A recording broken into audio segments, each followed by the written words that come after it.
Assalomu alaykum hammaga. Sizlar bilan Universitas YouTube kanalida bugun biz yangi videorolik kontrakt narxlari 2026-2027 o'quv yili uchun bo'ladi.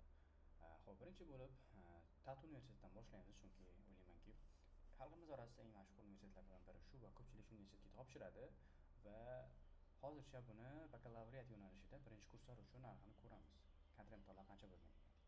Kunduzgi ta'lim shakliga ko'ra mana bu yerda batafsil ro'yxat keltirilgan va kutubxona axborot faoliyati yo'nalishi bo'yicha 12 million 100 ming so'm tashkil qilar ekan. Bu yerda yana o'qib olish kerak. Mana yana ishonch hosil qilish uchun Muhammad al-Xorazmiy nomidagi Toshkent axborot texnologiyalar universitetiga 2026-2027 o'quv yilidan bakalavriat ta'lim yo'nalishining kunduzgi shakliga qabul qilinadigan, shu jumladan texnikum tomonlab suhbat asosida qabul qilinadigan bir nafar talabani o'qitish qiymati miqdorlari keltirib o'tirilgan. Yillik hisobda keltirib o'tirilgan bu yerda. Xo'p.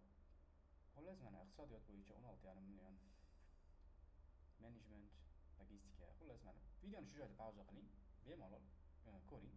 Satli videoni 4K formatda yuklayman, xira bo'lib qolmaydi. Yaxshi, ana endi orqaga qaytamiz.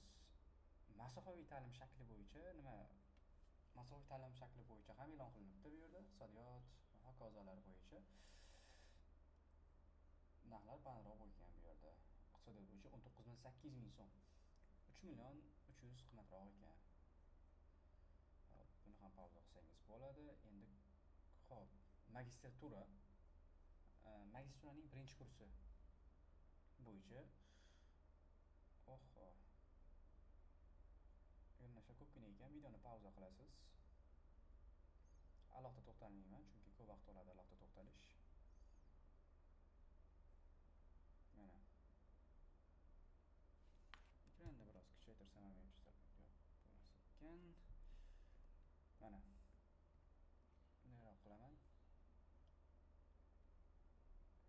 Yana qaytaraman, videoni 4K formatda yuklayapman.